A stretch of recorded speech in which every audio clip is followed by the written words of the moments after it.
This is Unit 1, Week 2, Question 4. Who are the Pilgrims and Puritans? Why were they coming to America? All right, lots and lots of people are coming to the colonies, but not in the early period.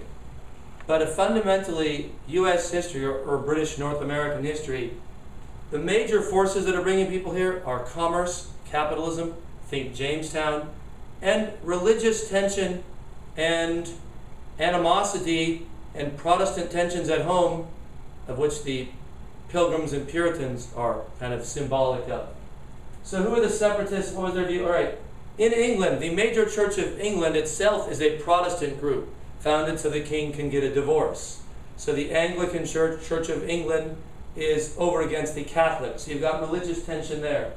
Separating out from the English church are a number of groups, one of the major ones of which are the Puritans. They become so powerful that for a brief period of time they come to dominate English Parliament and politics under Oliver Cromwell. Anyways, on top of that, there are other small separatist groups of Protestants. One of them meets in the little town of Scrooby, and they're going to be called the Scrooby Separatists. Do not be like my students and call it the Scooby-Doo Separatist. He had nothing to do with it. Bad cartoons years later, or whatever. But the Scrooby Separatists leave the little town of Scrooby.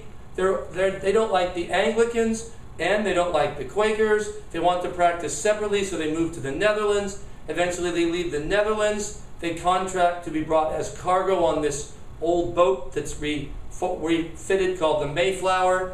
And the Mayflower arrives in, they get a charter to land in Virginia, where Jamestown is.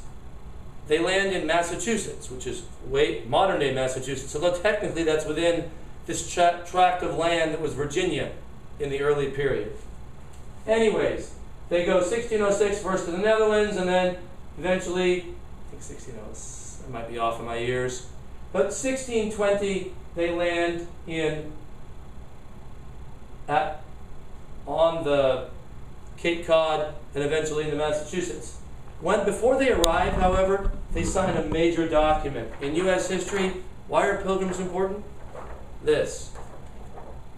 Mayflower Compact, early charter, one of the first written constitutions in which they pledge to jointly follow each other under a charter and under a legal contract. So it sort of establishes an early precedent of written law and written charters and contracts presaging the Constitution on some way. Anyways, back in England, the Puritan view of the Anglican Church, they don't like them, and the feeling is mutual. Neither one likes.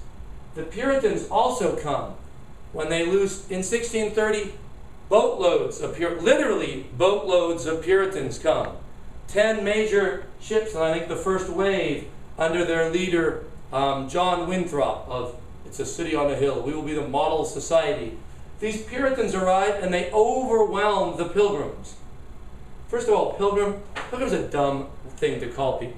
Pilgrim with a small p is anyone on a religious trip. People going to on the Hajj to Mecca. Muslims are on a pilgrimage. They're pilgrims.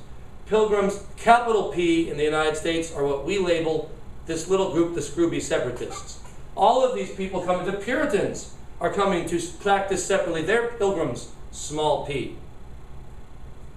And, when the Puritans arrive, they have an elected system of government to a degree, but only the people who can vote and participate are those who are members of the elect. The religious elite, male members of the religious communities and governing body, those are the ones that are elected and allowed to participate. Oh, and by the way, most of the folks that came to the New World, even if they came for this religious colonies, how did they get more people to stop the colonies? Indentured servants. So many people came to Americas for economic opportunity to get ahead. They were second-born sons of England. Under primogeniture, they didn't get a lot of wealth. So they signed up to sign a contract to pay for their passage on the boat to the New World. The ship captain would purchase all of their contracts, and then when he arrives in the Americas, he would sell these contracts to farmers there, who would buy the right to own the labor of these people who would have to serve 4 to 8 years. 7 years is sort of the typical, but it really varied. And that's how the vast majority of people with no money managed to undertake an extremely expensive task of coming to the New World. Anyways, that's it from the Happy House of History, and that's from the view of some guy in a Hawaiian shirt.